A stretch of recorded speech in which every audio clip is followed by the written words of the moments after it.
How to fix the UK. Everybody seems to think they could be Prime Minister these days, so I thought I'd give it a go.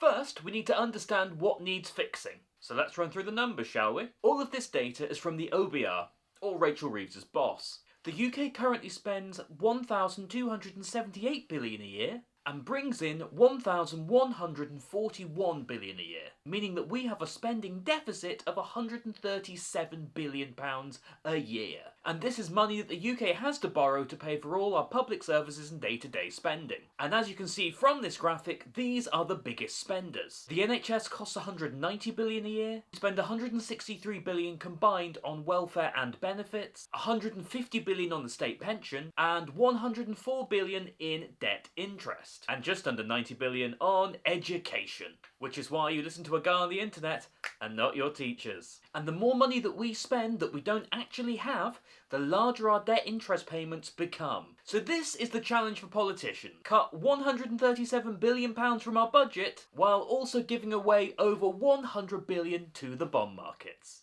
15 years of Tory rule went well then, yeah?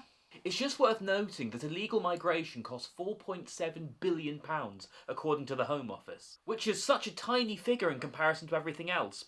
I just thought it was worth mentioning. Anyway, we're going to discuss education, housing, elderly care, childcare, work and wages, pension, energy, net zero and water, utilities, debt interest, and finally, immigration. Education.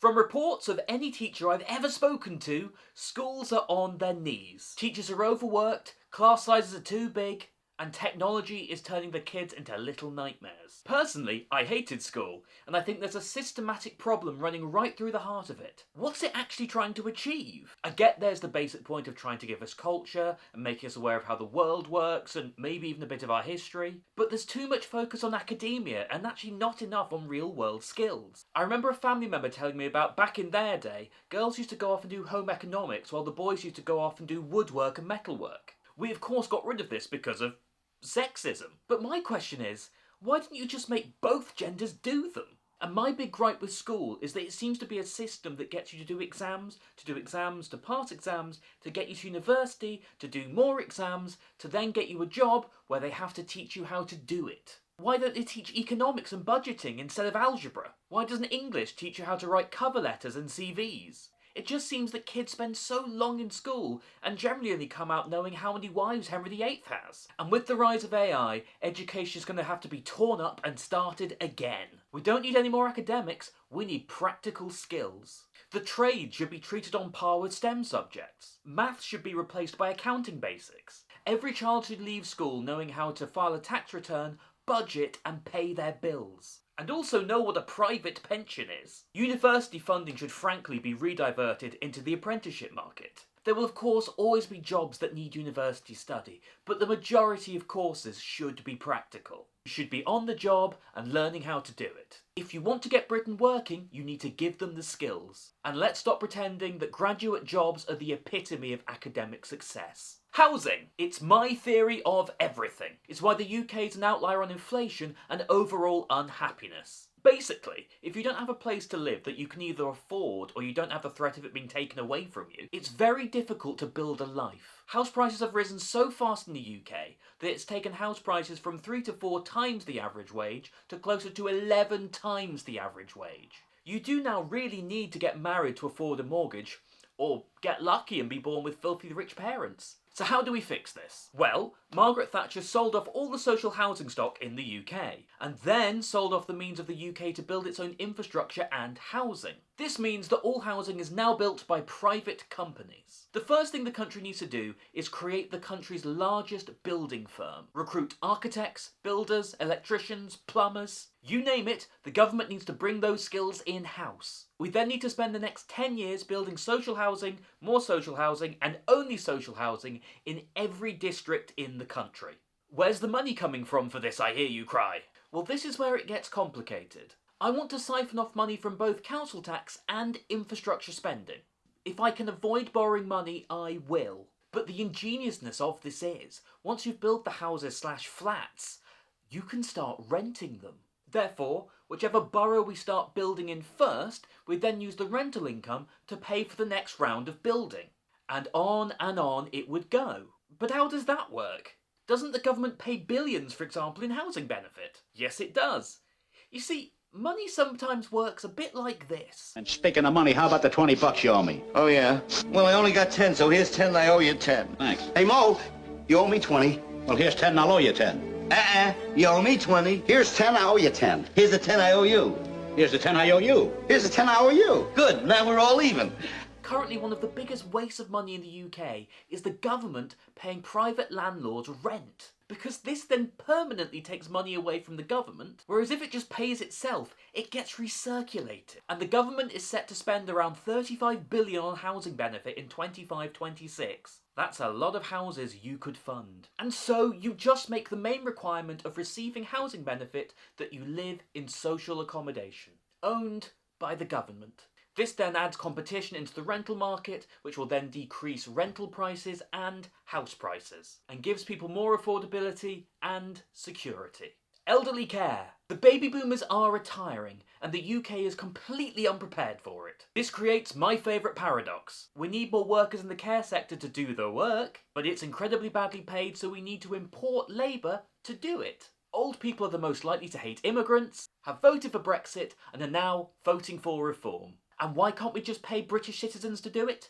Because they don't pay enough money. Can't we just increase the wages? Estimated annual residential care currently costs £54,000 a year, with nursing care costing around £71,000 a year. And those numbers are from 2023, so we can increase their wages, but it will create a huge inflation spike in elderly care, which either has to be paid for out of the old person's estate or out of the government's pocket. And here's where it gets even worse. House prices are set by supply and demand, right? So let's say in 10 years' time the market is flooded by old people selling their homes to pay for their elderly care. All of these houses have increased enormously in value and are well out of the price range of normal families. So what happens to the housing market if nobody can afford to buy those houses? But the owners desperately need the money from the sale. A housing price crash. It's just something worth thinking about. So how do we fix this? The government are just simply going to have to build more retirement communities. And the initial expense is going to have to be funded by deposits paid by elderly people for their homes. These being flats or bungalows that can simply be adapted to the needs of somebody getting older and older. And if you need extra spending money, frankly, I take it from the NHS budget. Older people are becoming bed blockers, meaning they can't send them home because their homes don't have adequate care facilities to actually release them from the hospital. And you're welcome to leave this all to the private sector, but we've all heard those stories of older people being abused by their carers. And do you really want to leave your grandparents exposed to that? Effectively, you build flats that the elderly can purchase in these communities. You'd then make selling their home a tax-free experience, allow them to bank the profits, and after they've bought the flat, budget from there. And once you've passed on, the families can sell the flat to the next generation. It's not dissimilar to things we have currently, we just need more of them and better. But if elderly people have nowhere to go, they just stay in their houses that aren't suitable for their needs, and in-home elderly care is incredibly expensive, and frankly impractical for them. And I say this as someone who's already a part-time carer for an elderly parent. Childcare. Part of the reason we're having such a big problem with the elderly population is that we're not having enough children to replace them in the workforce. One of the comments I see most often is that young people just need to work harder. Well, children is where that logic goes to pieces. You can't both work and raise children. So, you have to pay somebody else to do it. And it's really expensive. It's estimated that putting 2 children into daycare costs between £11,000 and £30,000 a year. Obviously depending on the hours and frankly where you live. And the government offers a maximum of £1,030 for one child and £1,670 for 2 and upwards. This again will depend completely on your circumstances. The average cost of raising a child to 18 in the UK is estimated to be between £260,000 and £290,000 per child. And you combine this with paying for a mortgage, food, cars, and multiple children are just simply unaffordable. So what can the government do?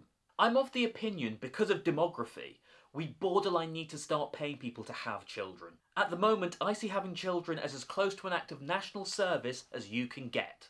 Just for the financial stress alone, let alone actually the child rearing.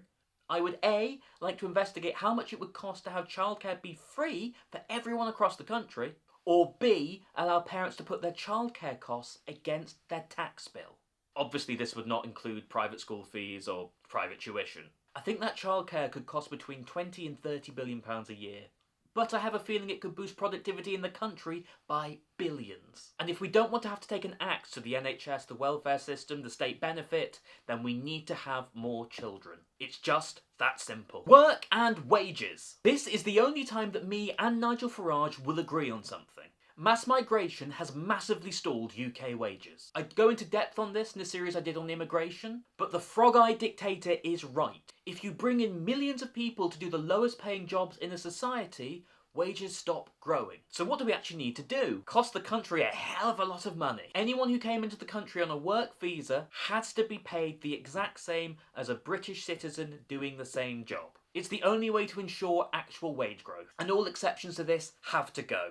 And then we'll truly find out what a job is worth. Basically, after the 2008 financial crash, and some would argue a little before it, wages had started stalling. And in fairness, so had inflation. Until Liz Truss and Ukraine both came along. We've then seen basically a 30% increase in the cost of living in the last 4 years. And wages have not kept up with that, which is why everybody feels so poor now. Their wages buying power has dropped off a cliff. This has also not been helped by successive chancellors freezing the tax brackets, meaning that more and more people are paying the higher rate of tax because of fiscal drag. So even if you've had a pay rise, it's not kept up with inflation and it's been chipped away by taxes. I want to unfreeze income tax boundaries and lock them to inflation, meaning that if inflation goes up by 4%, so does the tax boundary. And while also increasing everyone's wages to the going rate for that job, it should start to equalise the country. Energy, net zero and water. Basically, we just need to renationalise everything. I've thought about it, I've looked at so many different options, and honestly,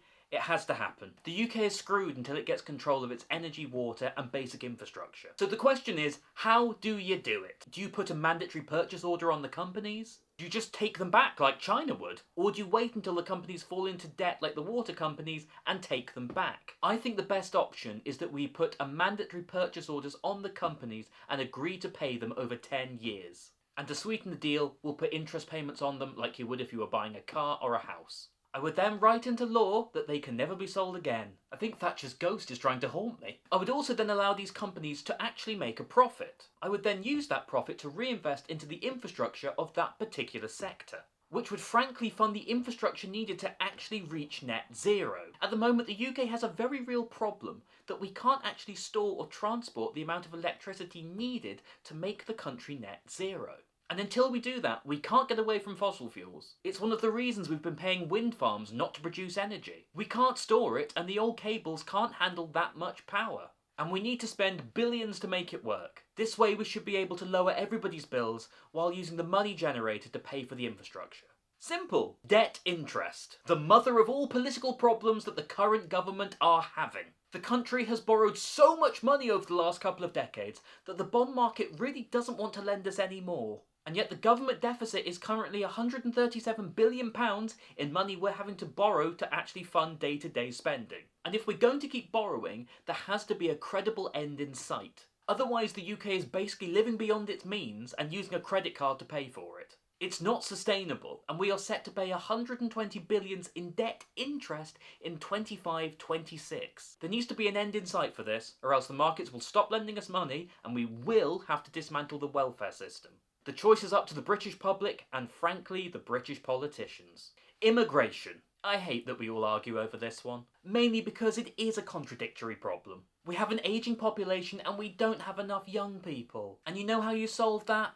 Immigration. Who is most elderly care done by? Immigrants. And who hates immigrants? Old people! I know this is a simplistic way of looking at it, but it's so ironic. The biggest mistake the UK made was allowing companies to bring in overseas workers on subsidised wages. This then has completely distorted the labour market, and instead of those profits being paid into UK companies, they've really just gone to shareholders around the world.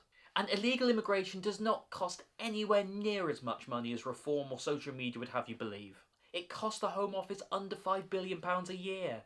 And I know it's money we can't afford to waste, and I just wish the UK could get back to the compassion it used to have for people who wanted to have a better life and were willing to work for it. Immigrants legally cannot claim benefits in the UK, and most actually have jobs. Admittedly, poor paying jobs, but jobs nonetheless. But from all the figures I've talked about in these videos, Do you not think the UK has more to worry about than a few hundred dinghies crossing the English Channel a year? We desperately need to get some perspective.